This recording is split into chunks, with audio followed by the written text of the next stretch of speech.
He was a poor village boy who started everything and finished nothing. His father called him the dreamer who sleeps standing up. His neighbors laughed at him openly. And one cold morning, an old man looked straight into his eyes and said something so strange, so unexpected, that the boy wanted to run away. But he didn't run. He stayed. And what that old man told him in the next 5 minutes completely destroyed everything the boy believed about himself. What you are about to hear will change the way you think about your own unfinished dreams forever. His name was Ryan. He was 19 years old, the son of a wheat farmer in a small, dusty village surrounded by dry hills and empty roads. The village had no cinema, no bookstore, no big opportunities. But Ryan had something most people in that village did not have. He had fire inside his chest. Every few weeks, that fire would ignite a new dream. One month, he decided to learn carpentry. He borrowed tools from a neighbor, spent 3 days cutting wood, and then quietly returned the tools without making a single finished piece. Another month, he decided to raise chickens and sell eggs in the market. He built half a small cage, got bored, and left the wood rotting in the yard.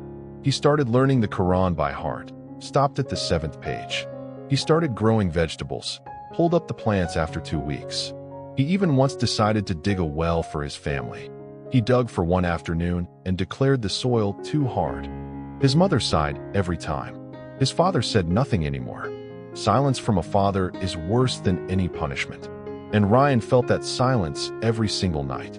The village had one old man everyone respected. His name was Baba Karim. He was 70 years old, with white hair, slow steps, and eyes that seemed to see things other people missed. He had lived through droughts, floods, poverty, and loss, and somehow he always smiled. He sat every morning under the big china tree at the edge of the village, drinking tea, watching the world. Children were told to greet him. Adults asked him for advice. Even the village chief came to sit with him sometimes. Ryan had walked past him 1,000 times. He had never stopped, because Ryan was always in a hurry, rushing toward the next new beginning. One cold Tuesday morning, Ryan was walking fast through the village, his head full of a brand new plan. He had just decided, this time, he would learn to fix radios and make money repairing them for people in the village. He was so excited he could barely breathe. He was already imagining customers lining up outside his door. Ryan. The voice was calm, not loud, but it stopped him completely. He turned around. Baba Karim was sitting under the china tree, holding his cup of tea, looking directly at him. Come, sit. Ryan hesitated. He was busy. He had plans to make. But something in the old man's eyes made his feet move on their own. He sat down on the wooden bench across from Baba Karim. The old man said nothing for a long moment, just looked at him. Then he asked, in the quietest voice Ryan had ever heard, "How many things have you started this year, son?" Ryan blinked. A few." "How many did you finish?" Silence. A long, painful, burning silence. Baba Karim nodded slowly, as if he already knew the answer. "I was exactly like you," the old man said. Ryan looked up, surprised. This man, calm, wise, respected by the whole village, was once like him? "Don't look so shocked," Baba Karim said with a small smile. "Sit. I will tell you something nobody ever told me when I was your age. Something I had to learn the hard way." He poured Ryan a cup of tea. "When I was young," he began, "I would start something new every week. A new trade, a new skill, a new plan. And every time, I would feel so alive in the beginning, so full of energy." Ryan nodded slowly. He knew that feeling exactly. "But you know what I was actually doing?" the old man said. "I was eating the fruit before I planted the tree." Ryan frowned. "What does that mean?"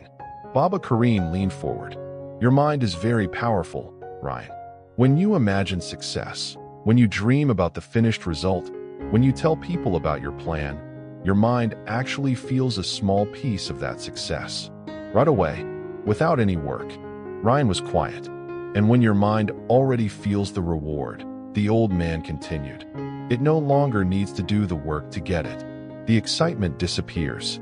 The fire goes out, and you move on to the next dream, where the fire feels new again." The words hit Ryan like cold water on a sleeping face. He thought about every single thing he had started. Every time, he had felt the excitement most before he even began. While he was imagining, while he was telling his mother, while he was planning, the actual work always felt disappointing. Flat. Empty. So what do I do? Ryan asked. Baba Karim held up one finger. One thing. I will give you one rule. And if you follow it, not perfectly, but honestly, your life will change. Tell no one, the old man said. Pick one thing. Work on it in silence. Do not announce it. Do not celebrate it before it is done. Feed the work, not the dream. He looked directly into Ryan's eyes. And every time you want to quit, and you will want to quit, come back to me. I will be sitting right here. Ryan walked home slowly that morning. Something had shifted inside him. Something quiet but heavy. He looked at the half-broken chicken cage in his yard, the rotten wood, the dug-up vegetable patch. He felt a wave of shame, but also, for the first time, understanding. He picked one thing: carpentry, because wood was everywhere in the village, because his hands were strong, because somewhere deep inside, he had always loved the smell of fresh-cut timber. He went back to the neighbor, borrowed the tools again, and said nothing to anyone. He started small, a simple wooden box, just a box. He worked on it every evening after helping his father in the fields. His hands ached. He made mistakes. He cut the wrong angle twice. He wasted 2 pieces of wood. He wanted to stop. He thought about stopping every single night. But he remembered what Baba Karim said, and instead of quitting, he walked to the china tree. Sometimes the old man just listened. Sometimes he said nothing and only handed Ryan another cup of tea. Sometimes he told a small story from his own life. A failure, a restart, a lesson learned in mud and tears. But he was always there. And somehow that was enough. 3 weeks later, Ryan finished the box. It was not beautiful. The edges were slightly uneven. One corner didn't close perfectly, but it was done. He held it in his hands and felt something he had never felt before after starting something. Not excitement, not the rushing fire of a new beginning. Something quieter, deeper. He had said he would do it, and he had done it. He brought the box to Baba Karim the next morning. The old man slowly turned it over in his hands. He ran his thumb along the edges. He opened and closed the lid. Then he looked at Ryan and smiled. Not a big smile, a real one. Now make another one, he said. Better. Ryan made 12 boxes that year. Each one is better than the last. By the end of the year, families in the village were buying them to store grain, jewelry, and old letters. A trader from the next town asked if he could sell them in the city market. Ryan's father, the man who had gone silent, came to his workshop one evening, stood in the doorway, and said only 3 words. I see you. 3 words. But Ryan felt them in his bones. He still visited Baba Karim every morning. Not because he needed help anymore. Because some lessons are people, not words. Here is the truth. You are not lazy. You are not weak. You are not broken. You are simply eating the fruit before planting the tree. You celebrate the dream so loudly that your mind believes the work is already done. The solution is not more motivation. The solution is silence, one choice, and showing up, even when the fire is gone. Find your Baba Karim. Find someone who will sit with you in your struggle without judgment. Pick one thing. Tell no one. Feed the work, not the dream. And one quiet evening, you will hold something in your hands that the world can actually touch. Not a plan, not a dream, a finished thing. And that will be worth everything. If this story touched your heart, share it with one person who needs it today.